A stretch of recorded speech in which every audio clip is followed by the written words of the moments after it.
Hello everyone, how you doing? You're very welcome to this week's rugby view with myself, Aidan and Raftery, and of course, as always, from Craig's Rugby Club, from the hot climes, according to what he's saying, of France. We have exclusive coverage with Adrian Leddy. Hello, Adrian. How are you? Are you well? Very good, Aidan. Yes, it's very, very enjoyable, and it's been a lovely break. And particularly now that we have a break between us, one can get out of Paris and travel down to see quite a bit of France. So I'm delighted have the opportunity to be able to do this. And it's a beautiful country and beautiful sights and beautiful everything that goes with it. So you're getting cultured over there, and that's I'm sure why not a bit of culture and a bit of sport. Sure, you couldn't have it any better. Absolutely, absolutely. Yeah. So I suppose yeah, we'll kick off with Craig's Rugby Club and all that's going on there. As I say, it's well underway at Craig's Rugby Club. I suppose at underage level, mini rugby level, and of course the first and seconds. Yeah, the numbers are fantastic at mini rugby. It's really up and running, and every Saturday morning. And what we're looking for is that, we with the influx of boys and girls, we need more coaches, and we'd like that parents would take up working with some of our coaches there as well. So to be a great help and to have more people helping out on a Saturday morning. So anybody interested in coaching should contact Liz Payne, our mini rugby coordinator. So I think that would be very important to have as many people as possible. I know in my day when I was involved with mini rugby, numbers oftentimes were scarce on a Saturday morning, and it left it a lot more difficult to deal with it. You could only do the straightforward things. You couldn't do individual drills or with the player. So if you have a number of coaches, you can break them up and work a lot of drills with them, which is a great help for them. And of course, at underage level as well. I suppose really it's carrying on from last season. The great successes last season, both in the boys and the girls underage. It's going well so far, even though it's only early yet in the season. No, it is, but the kind of league is up and running for all the youths and our under 16s was away last week. They played Galway Bay. They had a very good win against Galway Bay, and to have an under 16 team to come up against a good Galway club is fantastic, and to get a result away from home is even better. And our under 16 girls are not to the boys, and they had a great win at home to Sligo. So it's good competition. It's great to have both boys and girls out there, and we had an under 13 side that went their first game at the 15-a-side game. They once you play mini rugby up until 12 years, and after that, then it goes into a 15-a-side game. So it takes a while to adjust from playing mini rugby to go into a 15-a-side game. So our under 13s were away to Galwegians last weekend. Now they came out the wrong side of the result, but that wasn't really important. The important thing was that they got out there. They played for both sides. They played a 15-a-side game, and they learned from that. And it's a great experience, not alone for themselves, but for the coaches involved with the team as well. That's it, and it's great to see that. And it's still it's a long season ahead as well. So this under 13 side will have a lot to learn as they get through the season. They will, yeah, and they will pick up. I've seen it in the past that they're kind of following the ball more than keeping their alignment the way they were doing it in mini rugby. So you have to try and get them that they have to spread out across the pitch. It's the big pitch when you're playing the full length of a pitch. So at mini rugby level, you would probably only be playing a half a pitch. So that's a big adjustment in itself for young lads and young girls to be able to change to the 15-a-side game. That's it, and we'd like to wish the under-13s and indeed all the underage. So, what else has been going on at underage level in Craig's Rugby Club? Well, I suppose that they're training every night for all the youths teams as well, both boys and girls, and for the first and seconds teams, all training for the different competitions. Our first were knocked out of the Carly Cup in the semi-final against Dunmore. A very tight game. It was over and back for most of the game, and in the end, Dunmore won out, got penalties in the latter end of the game. So, but it was a great game, fantastic game of rugby, played in good conditions in Dunmore. So, we will have to play Dunmore in our first game in the league in 2 weeks' time. So, this is a good warm-up game to know exactly what our first team is going to be up against. So Dunmore goes on then to play Tuam in the final of the Carly Cup, where Craig's travel down to Limerick this weekend to take on the Limerick side. And again, it's Newcastle West in Limerick. They're a good, very good, strong junior club in Limerick and in Munster, and this is in the All-Ireland Junior Cup competition, and it's a great competition. Last year we went up north to play Clare Valley. Clare Valley went on to get promoted to the IRL this year, so it just shows the strength in clubs that win out in the junior leagues within their own province. So we'll be hoping that Craigs will give a good account of themselves in Limerick, the home of rugby, as we all call it, and it will be just interesting to see how good Craigs match up against the Munster side. And I suppose the plus sides from those two games, the game against Dunmore, like you said, and this game that's against Newcastle West this weekend. The good thing about it is, it's playing at a different level and playing against two quality sides that they're playing one next weekend and they played one last weekend in two different competitions. When it comes to going back to the league, they'll have sharpened up a lot, and it's a good test to see where they are. But I suppose, from a point of view, you just said there that they've already played Dunmore, like you said, they're playing them again in the league. So I suppose from that point of view, for Craig's first team, what would they have learned, do you think, from the Carly Cup that they can work on for when they play Dunmore, so that they can get it right when they play Dunmore in the league? Well, I think one thing is that we don't need to be giving away as many penalties as we're giving away. We have to learn the new rules in relation to tackling and tackling low. It's very important that you stay within the rules of the game, that you don't be giving away silly penalties, because if as Dunmore had a good kicker, they ended up getting a number of penalties during the game. So that was one of the downsides of the Craigs team, but they played with great heart. Both sides. It was a great tester, and good luck to Dunmore, and good luck to Dunmore in the final against Tuam.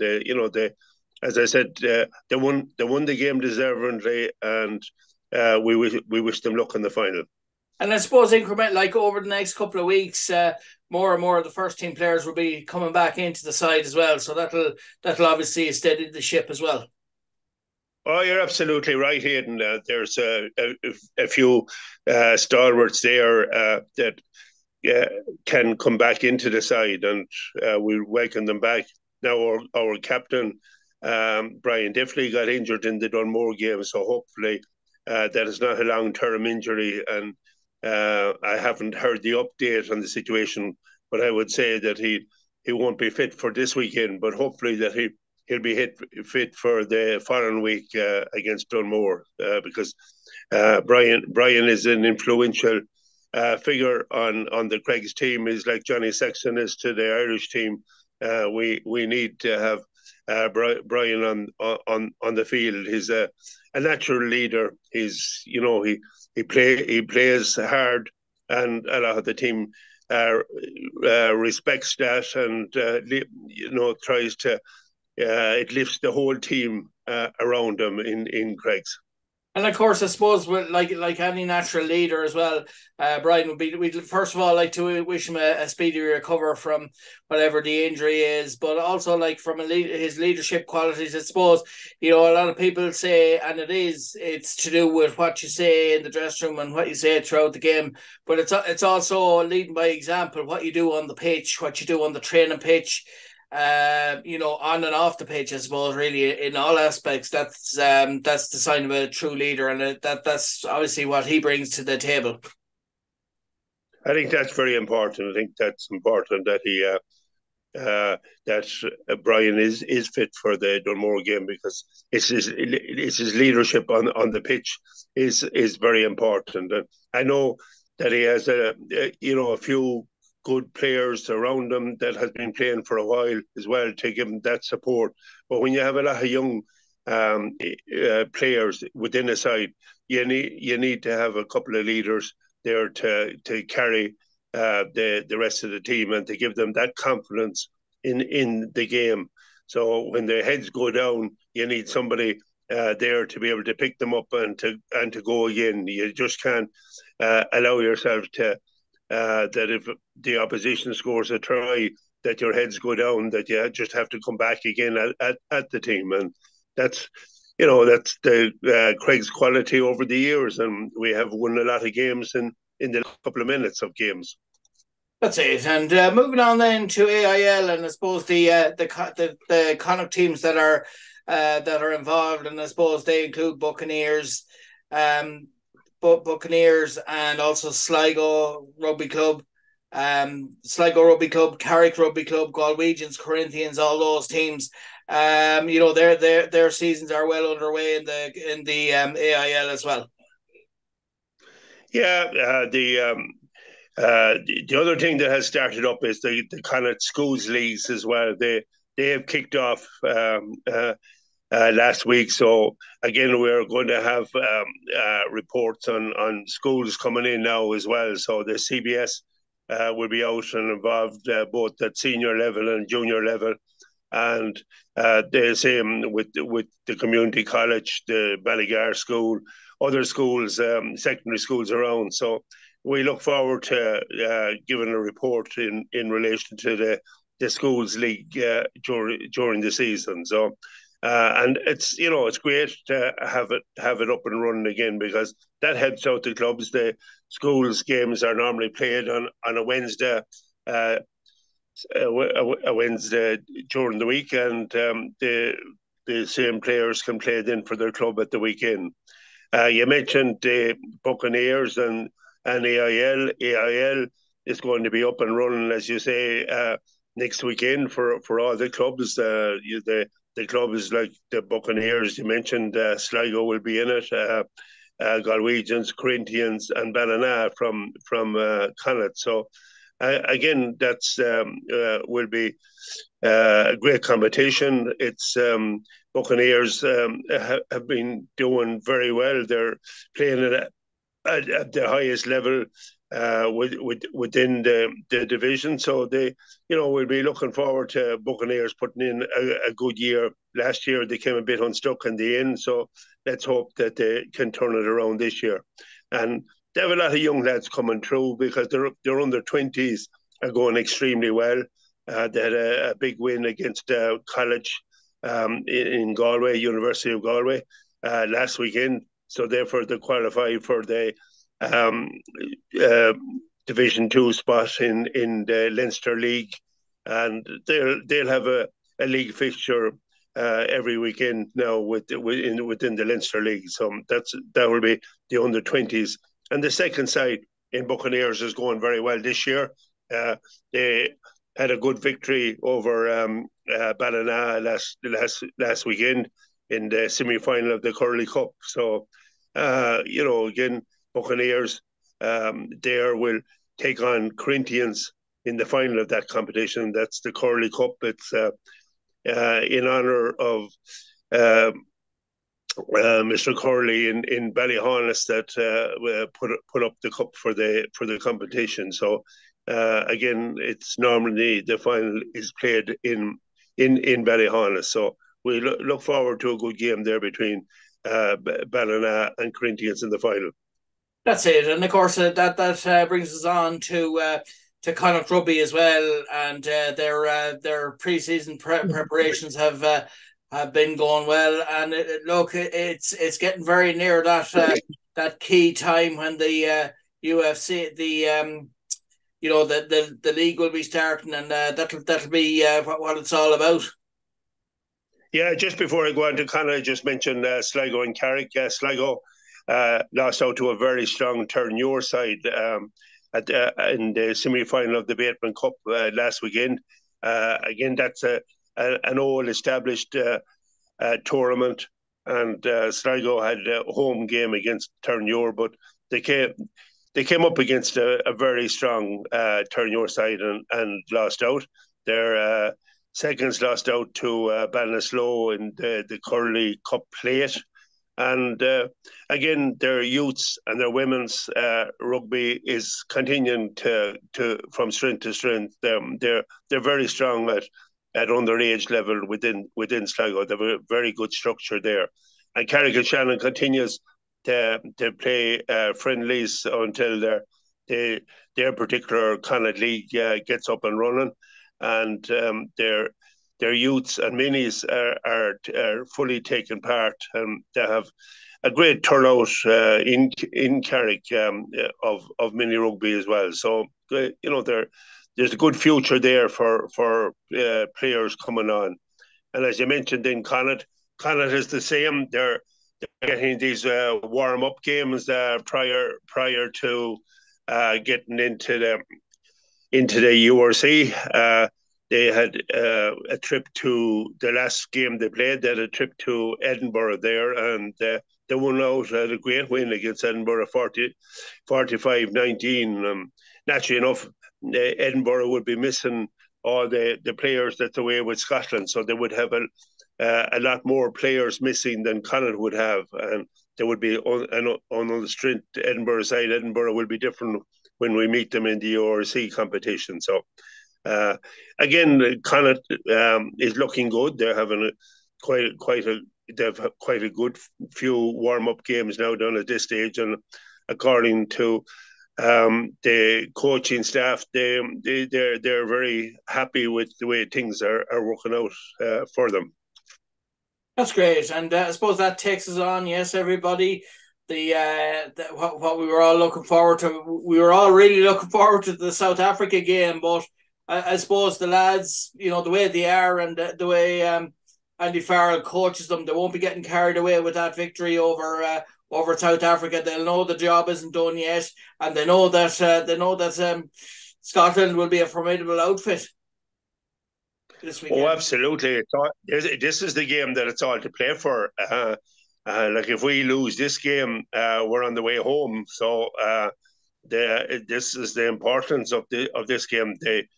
This is really a cup final, you can call it, because whoever loses this game is on the flight home, whether it's at home, whether it's back to Scotland or back to Ireland. This will be it. So both teams knew that it would probably come down to this game before they went into the World Cup. The way the teams were drawn in the particular division. So we have, done very well. We're in a stronger position than Scotland. All we need is probably to win, and probably if we win, we automatically qualify. If we get a bonus point and keep Scotland from getting a bonus point, we also go through. So there's a number of permutations there that we can go through. If we even get a losing bonus point and a 4-try bonus point of 2 points, that will put us through automatically as well. So, but hopefully, Aidan, I don't want to be biting my nails off during the game. Hopefully, they will be in a better position than that, and that we can go out and keep our winning sequence going. And I have no doubt that we will. We have defeated Scotland in all the last outings that we've had against them, but they're a strong side. They rely very heavily on their out half, Finn Russell. He's a real playmaker, and you never know what he's going to do. He's like Matt Hansen on the Irish team. Once he has the ball in the hand, he can do anything. And by God, he can turn players inside out. Nobody knows which side he's going to go, and that will mean that once Scotland has the ball, our defence, our Irish defence, is going to have to be very alert. This is going to be a totally different type of a game than the game that we prepared for against South Africa and the way we played against South Africa. This is going to be a game that where Ireland is going to have to control the situation and try and not kick away a ball, not to give Scotland any loose ball that they can counter-attack at us. So it is it's extremely important that we play to our strengths and not allow Scotland into it. And when Scotland has the ball, we have to close up on them fast. That we can't allow them any room. If we allow them too much room, they will destroy us and run in handy tries as they showed in some of the other games. That's it, and I suppose we all saw the game against Tonga. They ran in quite a good few tries, but the key thing, I suppose, and the satisfying thing from a Scotland point of view is they didn't concede. It's not going to be that straightforward. This weekend there are going to be some great scores and some great rugby on display as well, and this really is what it's all about. But I suppose regardless of how the permutations, like you just said there, with regards to Ireland qualifying and making it out of the group, the knockout stages, no matter who we're drawn against or who we play, it's not going to be easy regardless who we come up against after this game. No. That's jumping ahead, but you know what I mean. Yeah, well, yeah.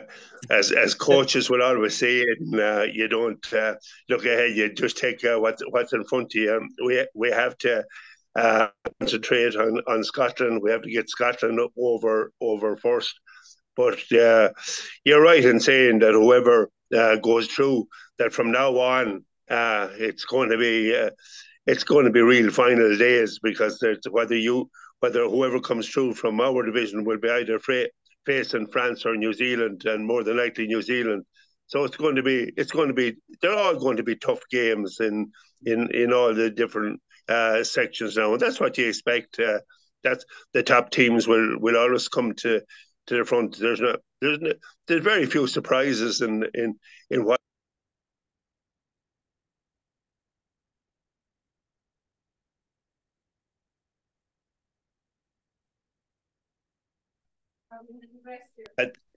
At the weekend that we're the team that's going to come through. That's it, and we'd obviously like to wish Ireland all the best luck this weekend against Scotland. It's going to be a tough game, but it's going to be a very entertaining game. And I suppose looking at the Ireland lineup, the team that took to the field against South Africa, and looking ahead to this game, can you see many personnel changes? Because I mean, look, it did the job against a very tough South Africa. So I suppose, if there were to be any changes, whoever is dropped, if there is anyone dropped, they could count themselves as very unlucky, because everyone did a great job in the South Africa game, which was the toughest to be out of the 3 games up to this. Andy Farrell isn't a man that makes too many changes, and he's seems to have fairly well stuck with the team that he has fielded in all the games so far. So I can't see too many changes or maybe no changes in the team that started out against South Africa. So he has all his players back, and he'll start his strongest side against Scotland, and that's the way he has to try and get over this hurdle on Saturday, and we're all looking forward to it over here in France. That's it. Well, listen, I'll let you go now. Thanks very much for taking the time out to do Rugby View with us. Enjoy some more sightseeing between now and the weekend, and enjoy the game. I'm sure we'll all be watching it, and hopefully Ireland can come out on the right side of the result. And we look forward to covering that match next week. Thank you very much, Aidan. Thank you very much. No problem. Thanks very much. And that was Adrian Leddy from Craig's Rugby Club, and myself talking about all things rugby.